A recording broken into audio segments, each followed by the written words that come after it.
Dracula by Bram Stoker. Chapter 11. Lucy Westenra's Diary. 12 September. How good they all are to me. I quite love that dear Dr. Van Helsing. I wonder why he was so anxious about these flowers. He positively frightened me, he was so fierce. And yet he must have been right, for I feel comfort from them already. Somehow I do not dread being alone tonight, and I can go to sleep without fear. I shall not mind any flapping outside the window. Oh, the terrible struggle that I have had against sleep so often of late, the pain of sleeplessness, or the pain of the fear of sleep, and with such unknown horrors as it has for me. How blessed are some people whose lives have no fears, no dreads, to whom sleep is a blessing that comes nightly, and brings nothing but sweet dreams.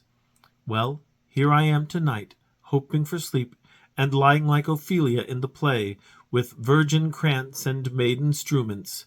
I never liked garlic before, but tonight it is delightful. There is peace in its smell. I feel sleep coming already. Good night, everybody. Dr. Seward's Diary. 13 September. Called at the Berkeley and found Van Helsing as usual up to time. The carriage ordered from the hotel was waiting. The professor took his bag, which he always brings with him now. Let all be put down exactly. Van Helsing and I arrived at Hellingham at 8 o'clock. It was a lovely morning. The bright sunshine and all the fresh feeling of early autumn seemed like the completion of nature's annual work. The leaves were turning to all kinds of beautiful colors, but had not yet begun to drop from the trees. When we entered, we met Mrs. Westenra coming out of the morning room. She is always an early riser. She greeted us warmly and said, "You will be glad to know that Lucy is better. The dear child is still asleep. I looked into her room and saw her, but did not go in lest I should disturb her." The professor smiled and looked quite jubilant. He rubbed his hands together and said, "Aha! I thought I had diagnosed the case. My treatment is working." To which she replied, "You must not take all the credit to yourself, doctor. Lucy's state this morning is due in part to me." "How do you mean, ma'am?" asked the professor.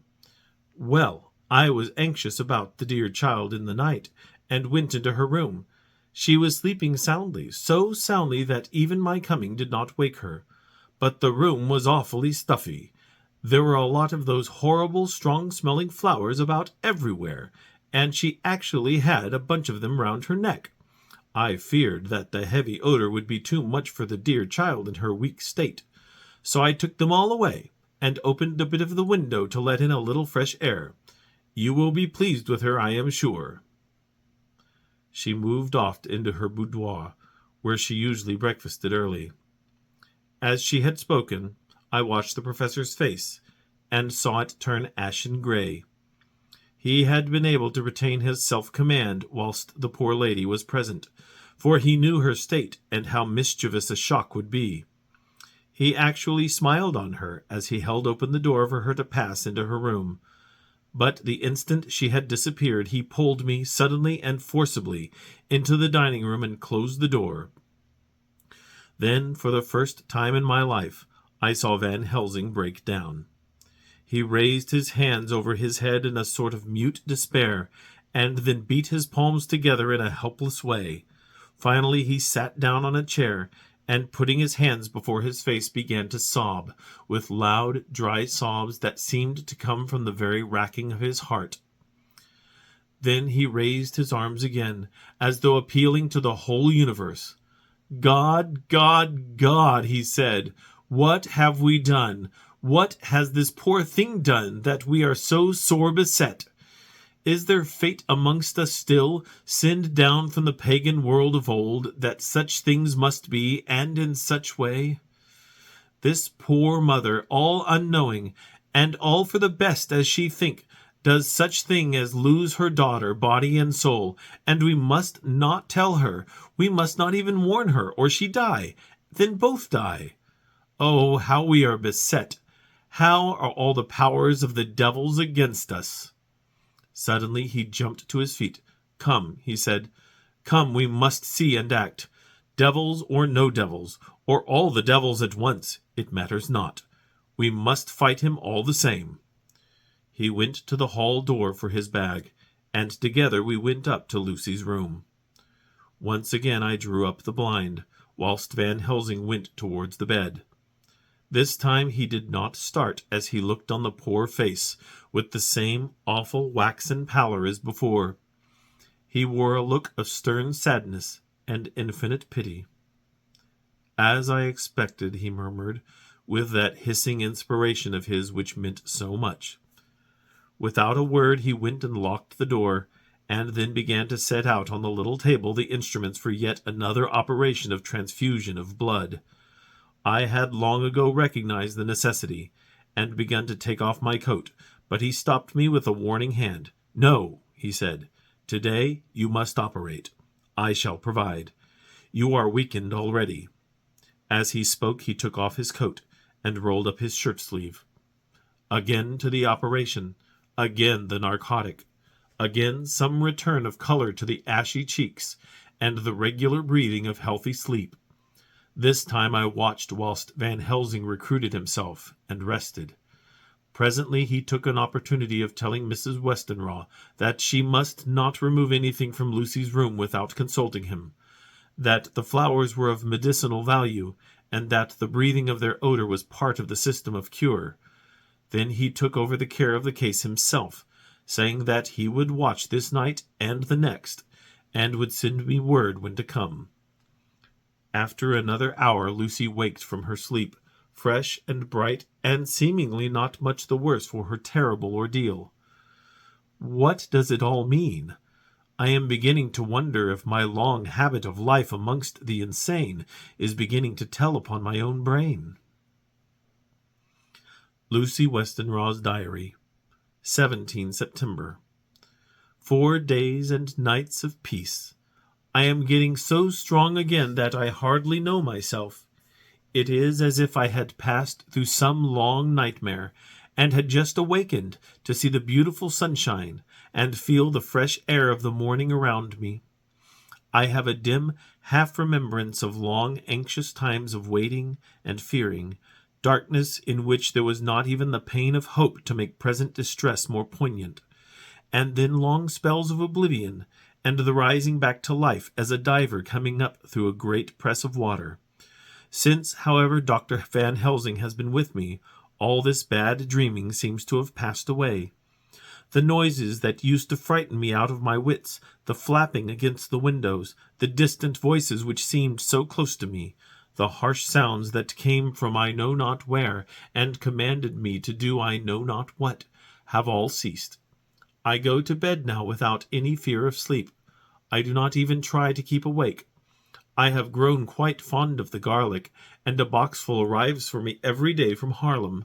Tonight Dr. Van Helsing is going away, as he has to be for a day in Amsterdam, but I need not be watched. I am well enough to be left alone. Thank God for Mother's sake, and dear Arthur's, and for all our friends who have been so kind. I shall not even feel the change, for last night Dr. Van Helsing slept in his chair a lot of the time. I found him asleep twice when I awoke, but I did not fear to go to sleep again, although the boughs or bats or something flapped almost angrily against the window panes. The Pall Mall Gazette, 18 September. The escaped wolf perilous adventure of our interviewer. Interview with the keeper in the Zoological Gardens. After many inquiries and almost as many refusals, and perpetually using the words Pall Mall Gazette as a sort of talisman, I managed to find the keeper of the section of the Zoological Gardens in which the wolf department is included. Thomas Builder lives in one of the cottages in the enclosure behind the Elephant House, and was just sitting down to his tea when I found him. Thomas and his wife are hospitable folk, elderly and without children, and if the specimen I enjoyed of their hospitality to be of the average kind, their lives must be pretty comfortable. The keeper would not enter on what he called business until the supper was over and we were all satisfied. Then, when the table was cleared and he had lit his pipe, he said, "Now, sir, you can go on and ask me what you want. You'll excuse me refusing to talk of professional subjects afore meals. I give the wolves and the jackals and the hyenas in all our section their tea afore I begins to arsk them questions." "How do you mean, ask them questions?" I queried, wishful to get him into a talkative humor. "'Itting of them over the head with a pole is one way, scratching of their ears in another. When gents as is flush wants a bit of show-orf to their gals, I don't so much mind the fust, the hitting of the pole part afore I chucks in their dinner, but I waits till they've had their sherry and coffee, so to speak, afore I tries on with the ear-scratching. Mind you," he added philosophically, "there's a deal of the same nature in us as in them theer animals. There's you a-coming and arsking of me questions about me business, and I that grump like that only for your bloomin' £1/2 I'd a seen you blowed first fore I'd answer. Not even when you arsk me sarcastic, like if I'd like you to arsk the superintendent if you might arsk me questions. Without offence, did I tell you to go to hell?" "You did." "And when you said you'd report me for using obscene language, that was hitting me over the head. But the £1/2 made that all right. I weren't a-going to fight, so I waited for the food, and did with my owl as the wolves and lions and tigers does. But lor love your heart, now that the old woman has stuck a chink of her tea-cake in me and rinsed me out with a bloomin' old teapot, I've lit hup. You may scratch my ears for all you're worth, and won't even get a growl out of me. Drive along with your questions. I know what you're a-coming at, that 'ere escaped wolf." "Exactly. I want you to give me your view of it. Just tell me how it happened, and when I know the facts I'll get you to say what you consider was the cause of it, and how you think the whole affair will end." "All right, governor. This here is about the old story. That 'ere wolf, what we called Berserker, was one of 3 grey ones that came from Norway to Jamrach's, which we bought off him 4 years ago. He was a nice, well-behaved wolf that never gave no trouble to talk of. I'm more surprised at him for wanting to get out nor any other animal in the place, but there you can't trust wolves no more nor women." "Don't you mind him, sir," broke in Mrs. Tom with a cheery laugh. "He's got minding the animals so long that blessed if he ain't like a old wolf hisself. But there ain't no harm in him. Well, sir, it was about 2 hours after feeding yesterday when I first hear my disturbance. I was making up a litter in the monkey house for a young puma which is ill, but when I heard the yelping and howling I came away straight. There was Berserker a-tearing like a mad thing at the bars as if he wanted to get out. There wasn't much people about that day, and close at hand was only one man, a tall, thin chap with a hooked nose and a pointed beard, with a few white hairs running through it. He had a hard, cold look and red eyes, and I took a sort of mislike to him, for it seemed as if it was him they was irritated at. He had white kid gloves on his hands, and he pointed out the animals to me and says, 'Keeper, these wolves seem upset at something.' 'Maybe it's you,' says I, for I did not like the airs as he give hisself. He didn't get angry, as I hoped he would, but he smiled a kind of insolent smile with a mouthful of white sharp teeth. 'Oh, no, they wouldn't like me,' he says. 'Oh, yes, they would,' says I imitating of him. 'They always like a bone or two to clean their teeth on about tea-time, which you has a bagful.' Well, it was an odd thing, but when the animals see us a-talking they lay down, and when I went over to Berserker he let me stroke his ears same as ever. That there man came over, and blessed but if he didn't put in his hand and stroke the old wolf's ears too. 'Take care,' says I, 'Berserker is quick.' 'Never mind,' he says. 'I'm used to him.' 'Are you in the business yourself?' I says, taking off my hat, for a man what traves in wolves, etc., is a good friend to keepers. 'No,' says he, 'not exactly in the business, but I have made pets of several.' And with that he lifts his hat as light as a lord and walks away. Old Berserker kept a looking arter him till he was out of sight, and then went and lay down in a corner and wouldn't come out the whole evening. Well, last night, so soon as the moon was up, the wolves here all began howling. There weren't nothing for 'em to howl at. There weren't no one near except someone that was evidently a-calling a dog somewheres out back of the gardings in the Park Road. Once or twice I went out to see that all was right, and it was, and then the howling stopped. Just before 12 o'clock I took a look round afore turning in, and bust me, but when I came opposite old Berserker's cage, I see the rails broken and twisted about, and the cage empty. and that's all I know for certain." "Did anyone else see anything?" "One of our gardeners was a-comin' home about that time from a 'armony, when he sees a big grey dog comin' out through the garden edges. At least, so he says, but I don't give much for it myself, for if he did, he never said a word about it to his missus when he got home. And it was only after the escape of the wolf was made known, and we had been up all night a-hunting of the park for Berserker, that he remembered saying anything. My own belief was that the 'armony had got into his head." "Now, Mr. Builder, can you account in any way for the escape of the wolf?" "Well, sir," he said with a suspicious sort of modesty, "I think I can, but I don't know as how you'd be satisfied with the theory." "Certainly I shall, if a man like you, who knows the animals from experience, can't hazard a good guess at any rate. Who is even to try?" "Well, then, sir, I accounts for it this way. It seems to me that 'ere wolf escaped simply because he wanted to get out." From the hearty way that both Thomas and his wife laughed at the joke, I could see that it had done service before, and that the whole explanation was simply an elaborate sell. I couldn't cope in badinage with the worthy Thomas, but I thought I knew a surer way to his heart, so I said, "Now, Mr. Builder, we'll consider that first half-sovereign worked off, and this brother of his is waiting to be claimed, when you've told me what you think will happen." "Right you are, sir," he said briskly. "Ye'll excuse me, I know, for a chaffing of ye, but the old woman here winked at me, which was as much as telling me to go on." "Well, I never," said the old lady. "My opinion is this. That 'ere wolf is a-hiding off somewheres. The gardener what didn't remember said he was a-galloping northward faster than a horse could go, but I don't believe him. For you see, sir, wolves don't gallop no more nor dogs does, they not being built that way. Wolves is fine things in a storybook, and I dessay when they gets in packs and does be chivvying something that's more afeard than they is, they can make a devil of a noise and chop it up, whatever it is. But Lord bless you, in real life a wolf is only a low creature, not half so clever or bold as a good dog, and not half a quarter so much fighting him. This one ain't been used to fighting or even to providing for hisself, and more like he's somewhere round the park a-hiding and a-shivering of, and if he thinks at all, wondering where he is to get his breakfast from. Or maybe he's got down some area and is in a coal cellar. My eye, won't some cook get a rum start when she sees the green eyes a-shining at her out of the dark. If he can't get food, he's bound to look for it, and mayhap he may chance to light on a butcher's shop in time. If he doesn't, and some nursemaid goes out walking orf with a soldier leaving of the hinfant in the perambulator, well, then I shouldn't be surprised if the census is one babby less. That's all." I was handing him the half-sovereign when something came bobbing up against the window, and Mr. Builder's face doubled its natural length with surprise.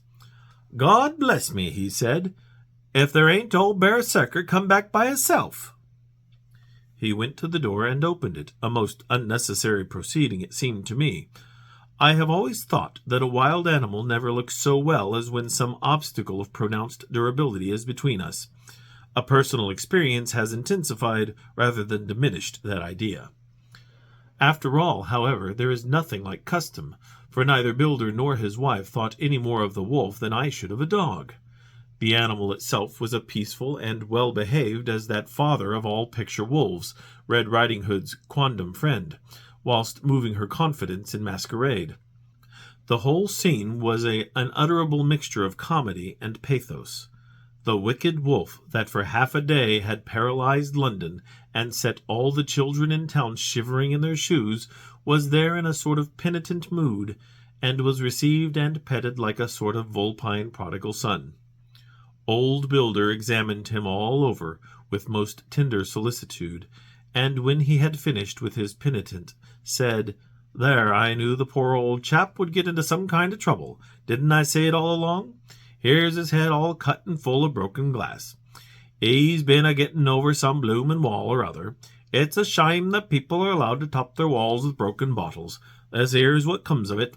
Come along, Berserker." He took the wolf and locked him up in a cage, with a piece of meat that satisfied, in quantity at any rate, the elementary conditions of the fattened calf, and went off to report. I came off too to report the only exclusive information that is given today regarding the strange escapade at the zoo. Dr. Seward's Diary, 17 September. I was engaged after dinner in my study posting up my books, which, through press of other work and the many visits to Lucy, had fallen sadly into arrear. Suddenly the door was burst open, and in rushed my patient, with his face distorted with passion. I was thunderstruck, for such a thing as a patient getting out of his own accord into the superintendent's study is almost unknown. Without an instant's notice he made straight at me. He had a dinner knife in his hand, and as I saw he was dangerous, I tried to keep the table between us. He was too quick and too strong for me, however, for before I could get my balance he had struck at me and cut my left wrist rather severely. Before he could strike again, however, I got in my right hand, and he was sprawling on his back on the floor. My wrist bled freely, and quite a little pool trickled onto the carpet. I saw that my friend was not intent on further effort, and occupied myself binding up my wrist, keeping a wary eye on the prostrate figure all the time. When the attendants rushed in, and we turned our attention to him, his employment positively sickened me.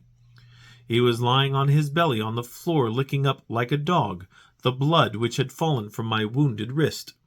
He was easily secured, and to my surprise went with the attendants quite placidly, simply repeating over and over again, "The blood is the life! The blood is the life!" I cannot afford to lose blood just at present. I have lost too much of late for my physical good, and then the prolonged strain of Lucy's illness and its horrible phases is telling on me. I am overexcited and weary, and I need rest, rest, rest. Happily Van Helsing has not summoned me, so I need not forego my sleep. Tonight I could not do well without it. Telegram, Van Helsing, Antwerp, to Seward, Carfax. Sent to Carfax, Sussex, as no county given. Delivered late by 22 hours. 17 September. Do not fail to be at Hillingham tonight. If not watching all the time, frequently visit and see that flowers are as placed. Very important. Do not fail. Shall be with you as soon as possible after arrival. Dr. Seward's Diary, 18 September. Just off train to London. The arrival of Van Helsing's telegram filled me with dismay. A whole night lost, and I know by bitter experience what may happen in a night. Of course it is possible that all may be well, but what may have happened? Surely there is some horrible doom hanging over us that every possible accident should thwart us in all we try to do. I shall take this cylinder with me, and then I can complete my entry on Lucy's phonograph. Memorandum left by Lucy Westenra, 17 September, night. I write this and leave it to be seen, so that no one may by any chance get into trouble through me. This is an exact record of what took place tonight. I feel I am dying of weakness, and have barely strength to write, but it must be done if I die in the doing. I went to bed as usual, taking care that the flowers were placed as Dr. Van Helsing directed, and soon fell asleep. I was waked by the flapping at the window, which had begun after that sleepwalking on the cliff at Whitby, when Mina saved me, and which now I know so well. I was not afraid, but I did wish that Dr. Seward was in the next room, as Dr. Van Helsing said he would be, so that I might have called him. I tried to sleep, but I could not. Then there came to me the old fear of sleep, and I determined to keep awake. Perversely, sleep would try to come then when I did not want it. So, as I feared to be alone, I opened my door and called out, "Is there anybody there?" There was no answer. I was afraid to wake Mother, and so I closed my door again. Then outside in the shrubbery I heard a sort of howl like a dog's, but more fierce and deeper. I went to the window and looked out, but could see nothing except a big bat, which had evidently been buffeting its wings against the window. So I went back to bed again, but determined not to go to sleep. Presently the door opened, and Mother looked in. Seeing by my moving that I was not asleep, she came in and sat by me. She said to me even more sweetly and softly than her wont, I was uneasy about you, darling, and came in to see that you were all right. I feared she might catch cold sitting there, and asked her to come in and sleep with me, so she came into bed and lay down beside me. She did not take off her dressing gown, for she said she would only stay a while and then go back to her own bed. As she lay there in my arms, and I in hers, the flapping and buffeting came to the window again. She was startled and a little frightened, and cried out, "What is that?" I tried to pacify her, and at last succeeded, and she lay quiet, but I could hear her poor dear heart still beating terribly. After a while there was the howl again out in the shrubbery, and shortly after there was a crash at the window, and a lot of broken glass was hurled on the floor. The window blind blew back with the wind that rushed in, and in the aperture of the broken panes there was the head of a great gaunt grey wolf. Mother cried out in a fright, and struggled up into a sitting posture, and clutched wildly at anything that would help her. Amongst other things, she clutched the wreath of flowers that Dr. Van Helsing insisted on my wearing round my neck, and tore it away from me. For a second or two she sat up, pointing at the wolf, and there was a strange and horrible gurgling in her throat. Then she fell over, as if struck with lightning, and her head hit my forehead, and made me dizzy for a moment or two. The room and all round seemed to spin round. I kept my eyes fixed on the window, but the wolf drew his head back, and a whole myriad of little specks seems to come blowing in through the broken window, and wheeling and circling round, like the pillar of dust that travellers describe when there is a simoon in the desert. I tried to stir, but there was some spell upon me, and dear mother's poor body, which seemed to grow cold already, for her dear heart had ceased to beat, weighed me down, and I remembered no more for a while. The time did not seem long, but very, very awful, till I recovered consciousness again. Somewhere near a passing bell was tolling. The dogs all round the neighborhood were howling, and in our shrubbery, seemingly just outside, a nightingale was singing. I was dazed and stupid with pain and terror and weakness, but the sound of the nightingale seemed like the voice of my dead mother come back to comfort me. The sounds seemed to have awakened the maids, too, for I could hear their bare feet pattering outside my door. I called to them, and they came in. And when they saw what had happened, and what it was that lay over me on the bed, they screamed out. The wind rushed in through the broken window, and the door slammed to. They lifted off the body of my dear mother, and laid her, covered up with a sheet, on the bed after I had got up. They were all so frightened and nervous that I directed them to go to the dining-room, and each have a glass of wine. The door flew open for an instant, and closed again. The maids shrieked, and then went in a body to the dining-room, and I laid what flowers I had on my dear mother's breast.